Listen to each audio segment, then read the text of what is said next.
Alright, I'm gonna try this again because my connection was not good. Alright, so now I gotta wait again. Damn it, it's saying low connection. Connection available. Okay, so I gotta wait for just a few minutes. Somebody gotta be in here because I gotta ask a question. Alright, Link, you're back. Am I clear? Like, can you see and hear me clearly?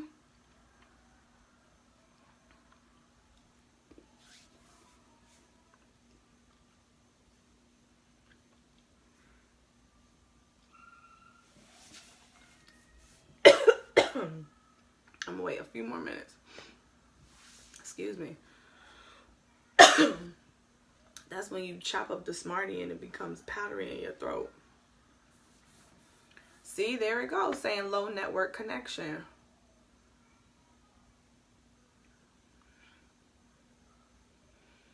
Well,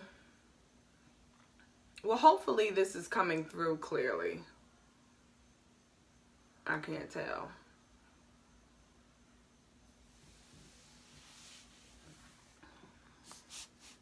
I'm now on my Wi-Fi, so I should be good.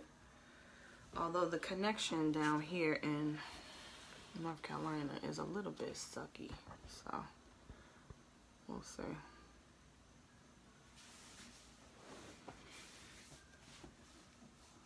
I don't know. Who knows?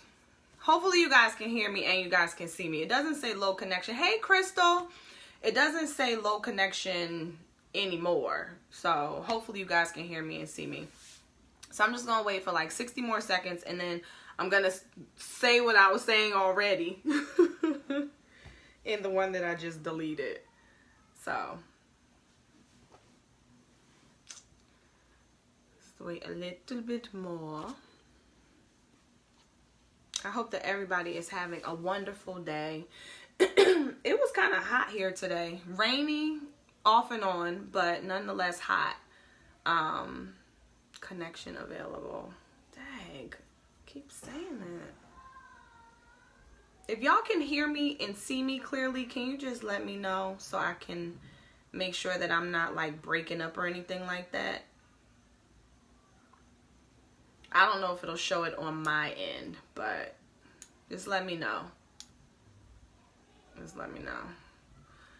So, I'm just going to go ahead and get started. I have a question for you guys. So, whoever tunes in, y'all can tell me your answer, or whoever watches the replay, then you can type in your answer.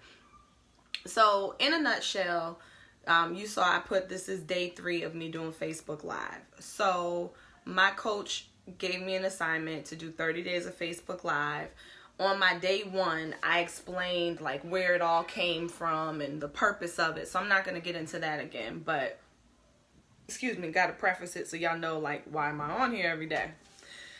So as I was, you know, just thinking about what was on my mind, I started to ask myself a question. Hey Taz, and Dakia, how are you guys?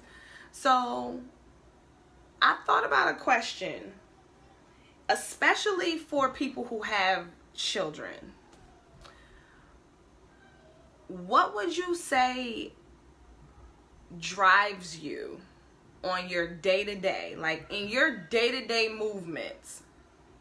What would you say is driving you? And I'm not, this is not a question, this is totally an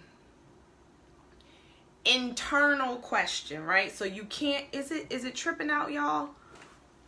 I feel like it's jumping. Is it jumping? Okay, hold up. Okay, hopefully that's better. Hopefully that's better.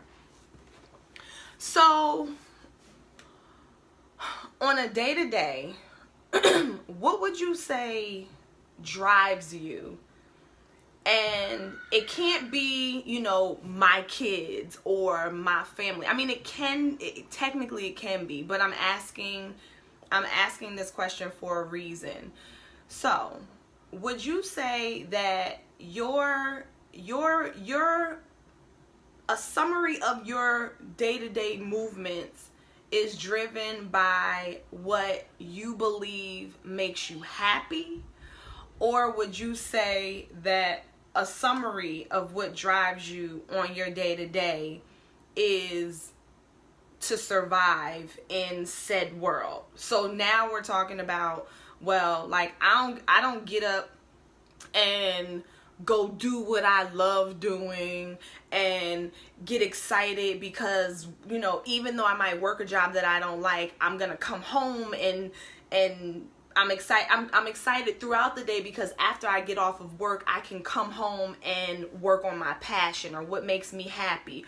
Or is it, no, I pretty much focus my mental space and what motivates me on making sure that I pay my bills, or making sure that I take care of my family with money, or, you know, like, hopefully that's making sense. So I'm just curious of what drives you, and where do you think you were taught that?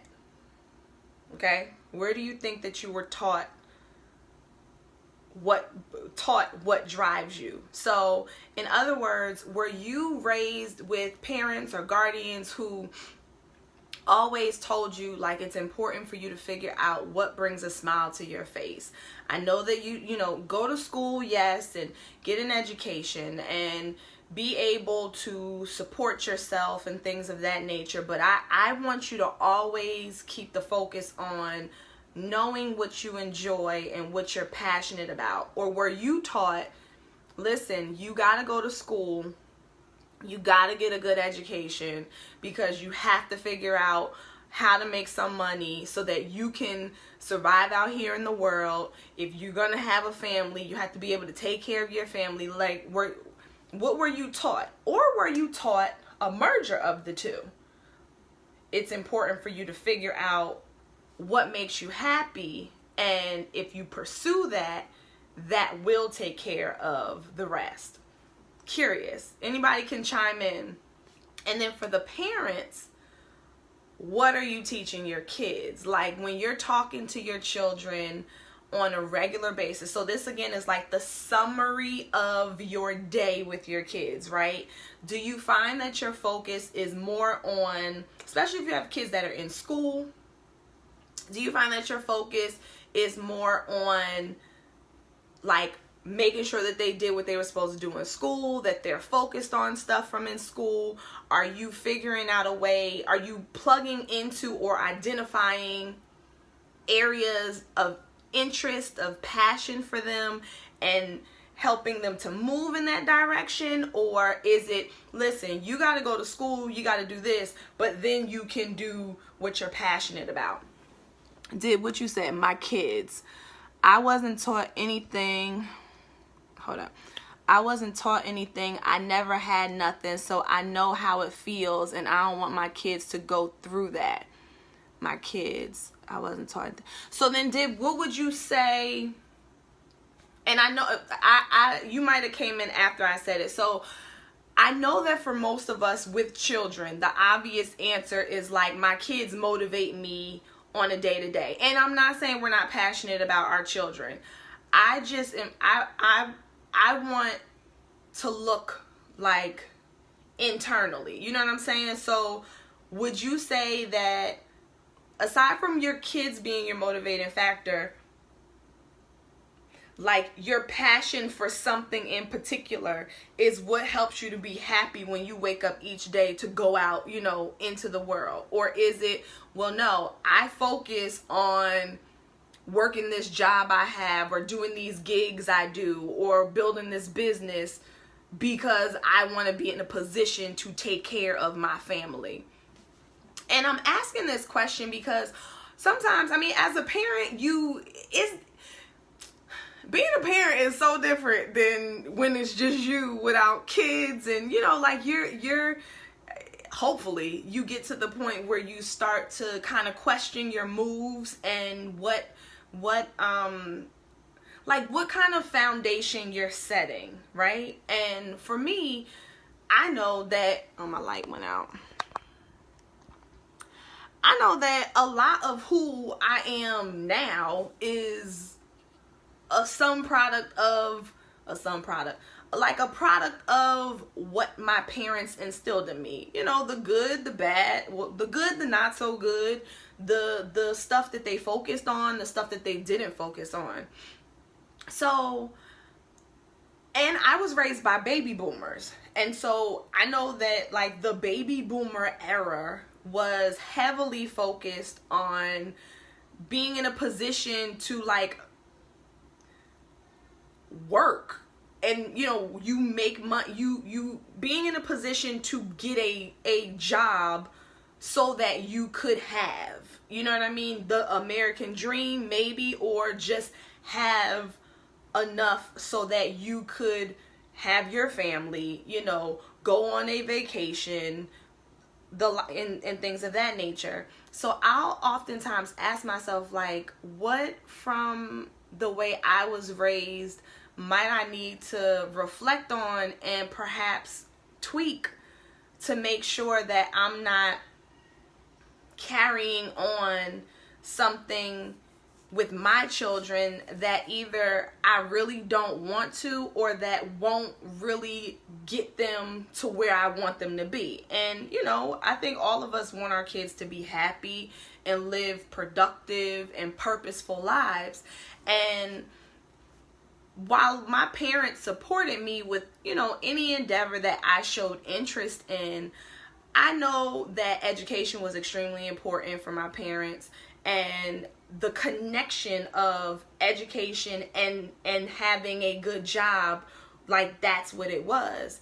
So the areas of interest always kind of stayed in the hobby pocket, as opposed to the areas of interest being something that you can focus on crafting and growing, and that can be how your life blossoms. Hopefully that makes sense, as opposed to two separate things. So for instance, when I was a little girl, I loved writing poetry. Like, I wrote poetry all the time. I think I have a poem for like every relationship. I think I have a poem for every relationship and probably all the different things that happen in each relationship. I would add music to it sometimes, I would record it sometimes, I would write it down sometimes. Like, it just kind of all depended. But in my mind, my poetry was my hobby. It made me happy. It made me, like, I was passionate about it. But there was no connectivity to, like, as you get older, you can cultivate your passion of poetry and bring it into something so that you're living a life as a poet. So I was just curious of, you know, if other people, like what other people were kind of guided towards. Because with my children, sometimes it becomes a conflict, because while I want them to be able to take care of themselves, my kids, my son is 5, my daughter is about to turn 4. So, but I attempt to be careful to pay attention to where their interests are, and to not have them so focused on. Mommy. What? Huh? We can't find Hippo's eyes. Okay, well, you gotta go find them. I attempt to. But do you tell them what I just said? What'd you say? In the bathroom. Yeah, I will. With my kids, you know, I'm homeschooling them, so there is a certain level, you know, of education that, like, formal, if you will, for lack of a better word, education that they need to have.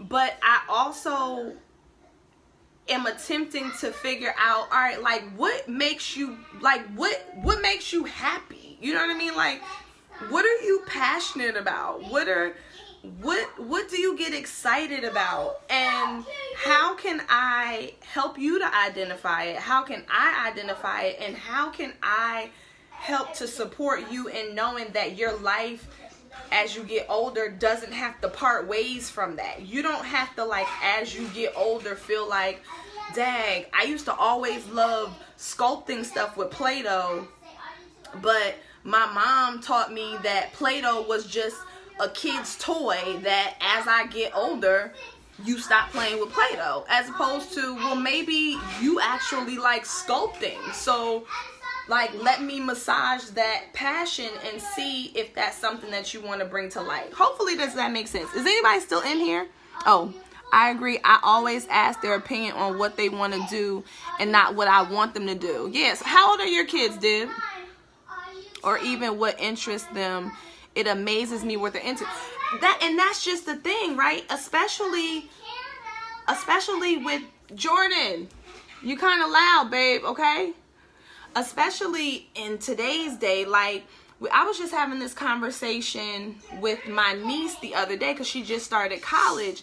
And when I was her age, I mean, I'm only 35. When I was her age, going to college was kind of like, all right, there's not that many options of what I can do. I didn't know, like I said, I loved poetry.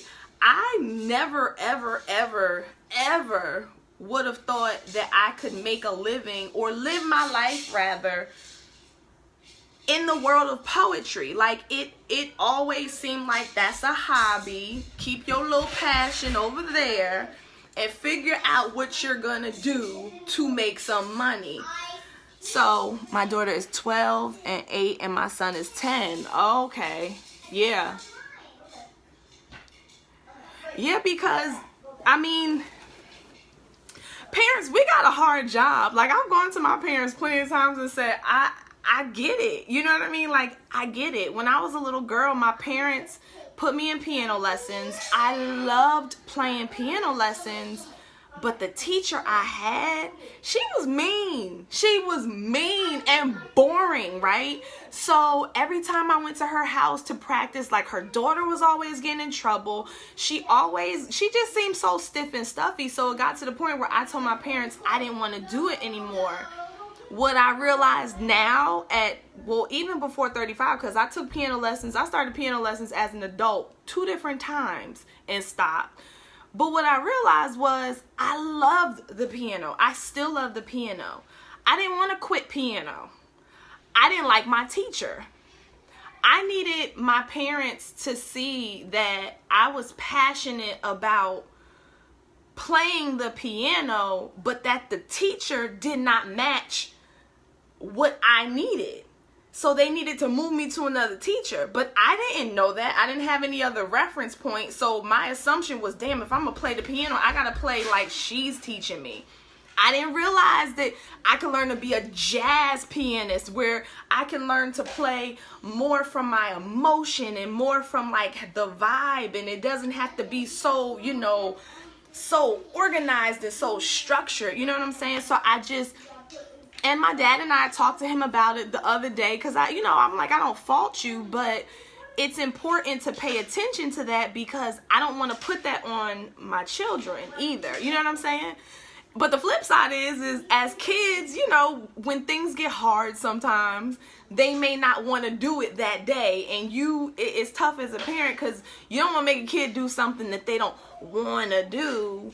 But at the same time, you're like, but I know that if I keep pushing you this way, your passion will continue to flourish. So I don't want to beat a dead horse on my end, but I was just curious, like, how many of us are walking around on a day-to-day basis and we've kind of been caught up in the trap of, I gotta live and figure out each day based off of what I gotta do to survive. And don't get it twisted. I understand, like, Carrie, we got bills. I gotta do what I gotta do. Like, I get that in essence, but I'm talking about, like, the internal gas. Is it because you just don't want to, like, not keep your head above water? Or is it like, I understand I got to do some things that I'm not passionate about, but I know what I'm passionate about and I make sure that I feed that on the day-to-day basis because it helps me to get through doing the stuff I don't want to do.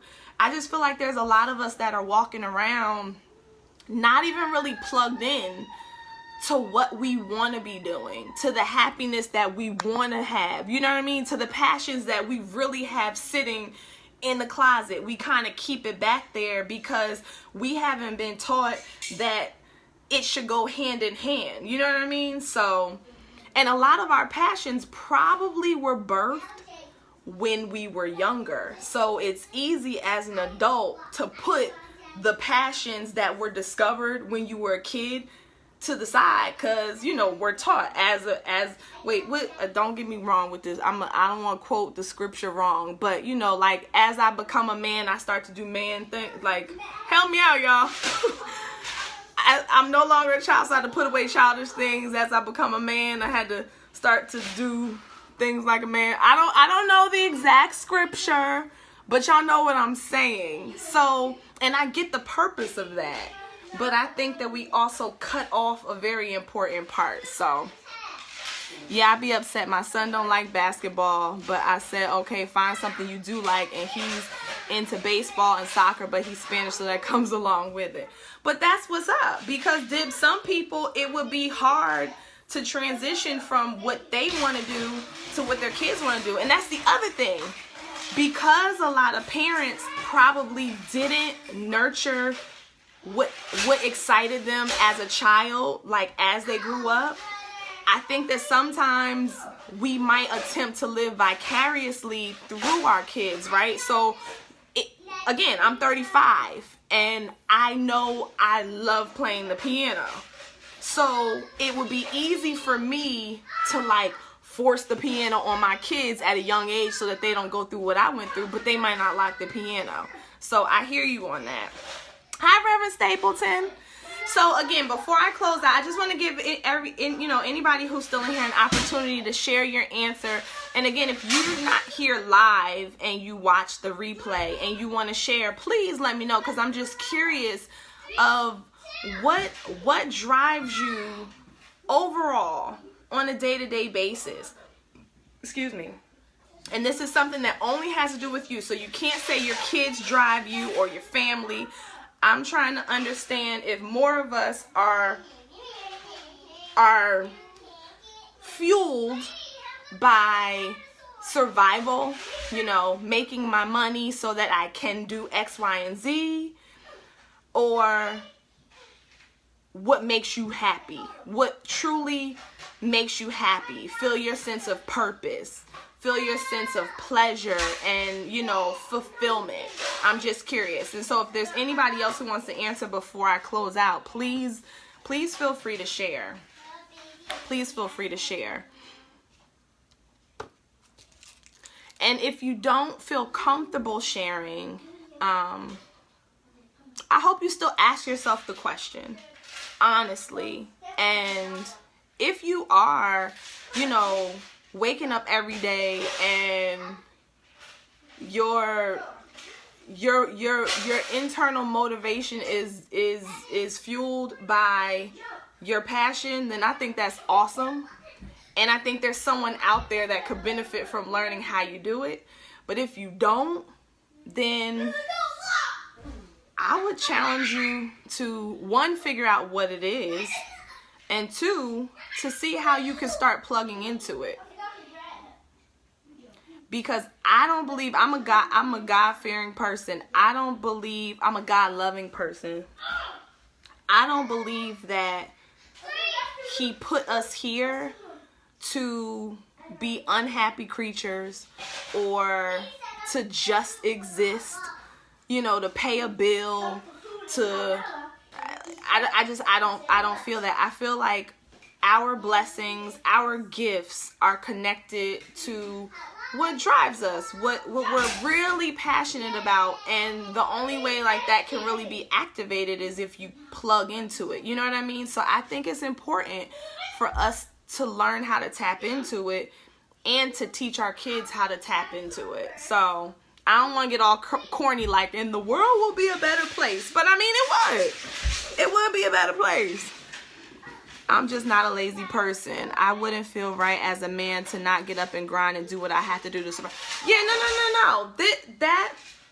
That's a given. Like, this is, and I'm glad you said that, Dib, because let me clarify. This is not a thing of like, do you do what you're passionate about or do you focus on money? This is not that at all. Like, at all. But I do think it matters if, and I gave this example earlier, I do think it matters if everything you're doing is just to survive and there is no space and there's no force that is bringing you into action based off of your purpose, what you're passionate about, and what makes you smile. You know what I mean? So that's all I'm saying. And if you can figure out how to make money with your passion, like, to me, that's like ding, ding, ding, ding, ding, lottery. But I understand for some people, it's not necessarily like that. So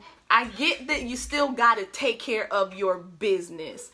But I can go work a job, right, that I don't necessarily enjoy, but I know when I get home I can work on my craft. You know what I'm saying? I that's what's getting me through my 8-hour shift. Not thinking about how much I hate this job, but once I get done with this job, I can go and do what I got to do for me, for my passion. So that's what I mean. All right, well, I don't want to keep you guys long. Again, if you want to share with me, you know, which way you've gone, and I'm really curious of like what you were taught. Dib, you admitted that you weren't taught, so you kind of had to come up with your own blueprint. I'm really curious about that because, you know, we talk about breaking generational curses and things like that, but I think sometimes you got to understand where stuff came from, where you are with it. You know, what did I take on that I don't even realize, and then what am I passing on, you know? So just food for thought. So all of you guys who tuned in tonight, I really appreciate it. This is day 3 for me of my Facebook Live. 3 days down, 27 days to go. Again, if you care to know why I'm doing 30 days of Facebook Live, you can check out day 1 on my timeline. I guess I should like put it in something. But yeah, so thank you guys for tuning in, and I will see you mañana. All right, have a great one.